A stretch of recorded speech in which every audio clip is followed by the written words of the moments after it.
VLANs and trunks. In prior chapters, we reinforced knowledge that you already gained by working with your home network. Going forward, we will extend that, giving you the skills to better manage medium-sized Dante audio-video networks. In this chapter, we'll talk about structuring a switch with VLANs, which essentially allows a single switch to behave like multiple separate switches. We'll talk about linking switches together with trunk lines and how to transport multiple VLANs on that link. We'll explain what a broadcast storm is, what causes it, and how a protocol called Spanning Tree Protocol, or STP, can help prevent it. Finally, we'll talk about non-blocking architecture, link aggregation groups, and high-speed trunk lines that provide the bandwidth you'll need. So let's start with the idea of a local area network. In this slide, we show an image of a LAN here in the foreground, right? A LAN is simply a group of devices in the same area that can communicate to each other. If I remove the connection between the two switches, I create two islands of communication. Essentially, I've created two separate LANs, right? Well, we can do the same thing with a network switch, and that's what a VLAN does. It's worth noting that ports on the same VLAN do not have to be neighboring ports on the switch. You can randomly assign them any way you like. But when I'm drawing this, I just draw it this way so that it's easier to visualize. Now, let's talk bandwidth for a moment. You'll hear this term, non-blocking architecture. Non-blocking architecture means the switch itself is not the bottleneck. It can move anything that you throw at it. Your only point of restriction is your individual port speed. Now you can calculate whether the switch is non-blocking or not. Let's suppose this switch has 28 ports, all at 1 gigabit capacity. So if we have 28 ports times 1 gigabit speed times 2 directions, because a 1 gigabit port can do 1 gig in and 1 gig out at the same time, that means the switch should be capable of managing 56 gigabits per second of data. If the switch does that, then it's considered to be non-blocking. Now you may also encounter switches that have 1 gigabit ports for the network devices and a few 10 gigabit ports for links to other switches. To determine if this is a non-blocking switch, you could take your 26 1 gig ports times 2 directions, that gives us 52 gigabits of traffic, plus the 2 ports at 10 gigabits times 2 directions. Those 2 ports alone would require 40 gigabits of switching capacity. Add it together, if the switch can move 92 gigabits per second, then the switch is non-blocking. Now, let's talk about where bandwidth bottlenecks can occur. Let's suppose these 2 switches have 1 gigabit ports all the way through. That means each one can manage 28 gigabits per second in and out. When I connect them with a trunk line, that trunk line is only 1 gigabit per second in each direction. So why does this matter? Let's suppose I have 2 devices on that top switch, each one sending about 600 megabits per second. Now that could easily get to 2 other ports on the same switch. However, they would not both be able to communicate to 2 ports on another switch. Together, they would make 1.2 gigabits of traffic, but our trunk line is only 1 gigabit. Now, some people will want to solve that by making 2 connections between switches. After all, that would give us 2 gigabits of capacity, right? Well, that won't quite work. Most switches have Spanning Tree Protocol in it. That will recognize that we have 2 connections between the same switches, and it will put one in a dormant state. So that won't give you more bandwidth. And frankly, if one link wasn't made dormant, then you'd have a different problem. Let me show you. Let's suppose we plug in a laptop and it's set to automatic IP configuration. So the laptop will start by sending a DHCP request, which is a broadcast message. It will go to every port on the switch.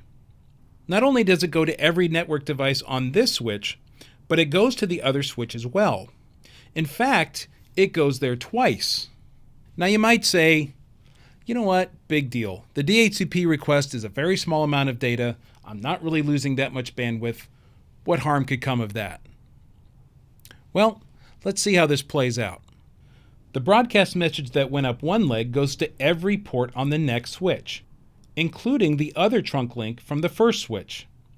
And the same happens with the DHCP request from the other trunk link. It will go to every port on the switch and back down the other link. Once it gets down to the first switch, these messages will hit every port on the switch again, including going back up the trunk line again. And this will happen over and over in an endless loop as fast as it can, eating up bandwidth across the network. And this is what we call a broadcast storm. This is the reason that Spanning Tree Protocol exists. It detects and shuts down loops in the network. So now, when the computer sends a DHCP request, it goes to every port on the switch, but the extra link to the other switch is shut down. So now it can't get stuck in an endless loop. So let's get back to this idea of creating two links between switches. The original idea was to get double the bandwidth, right? Well, if that's your goal, you can achieve that by programming these links as a link aggregation group. A link aggregation group instructs your switch to use these two links as one logical path. So you will get double the bandwidth, but you won't get loops in your network, which created the broadcast storms. As we know, when the computer sends a DHCP request, that is a broadcast message that goes to every port on the network. However, the link aggregation group tells the switch that these two ports are being used as one. This is one logical path. So the DHCP request only goes up one side.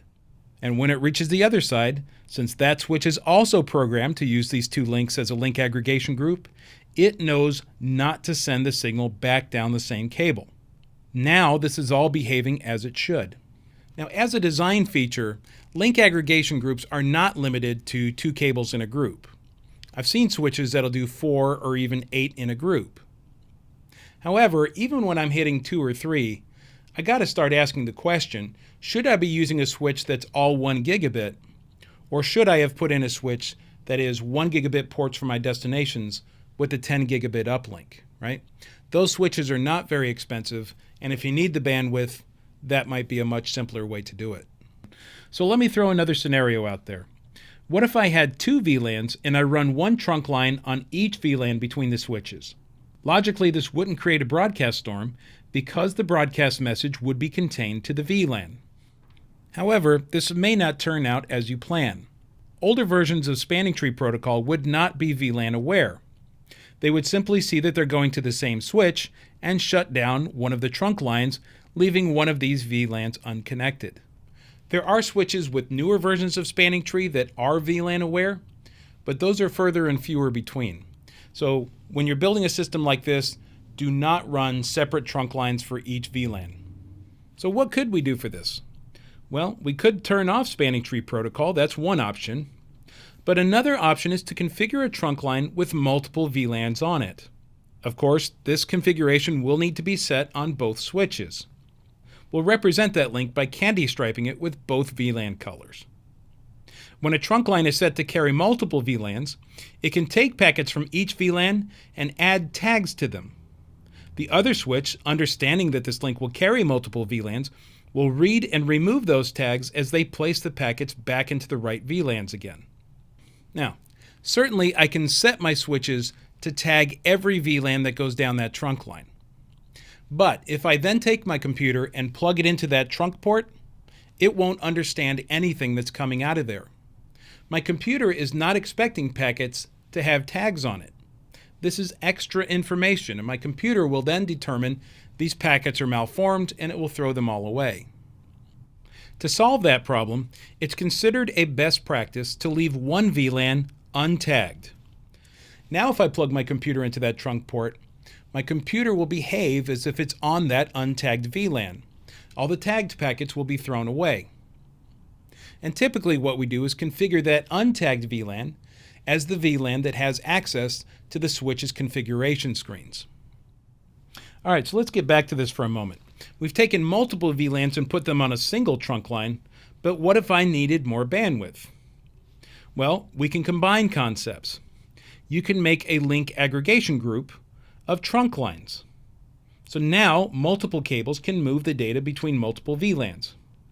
Now again, if you've never done this kind of thing before and you'd like to give it a shot, try our managed switch tutorial. It will walk you through the process step by step. Now, just to be clear, Don't go to your first installation, guide in hand, right? Do that on a workbench so that you can master your craft before you go out into the field. All right, so in summary, VLANs are like breaking a single switch into multiple switches. Non-blocking architecture means the switch is capable of moving all the traffic you feed into it. The switch is no longer the bottleneck, the port speed is. Spanning tree protocol will shut down loops in the network in an attempt to prevent broadcast storms. Link aggregation groups are ways to strap multiple links between switches, garnering more bandwidth. But if you're having to use them in the design phase, it's worth looking to see if there's any switches that might have higher speed trunk lines rather than link aggregation groups. Finally, trunk lines can be designed to carry multiple VLANs by tagging packets between switches. On a trunk line, it's a common practice to have one untagged VLAN so that you could connect a computer perhaps to access the switch's configuration screens.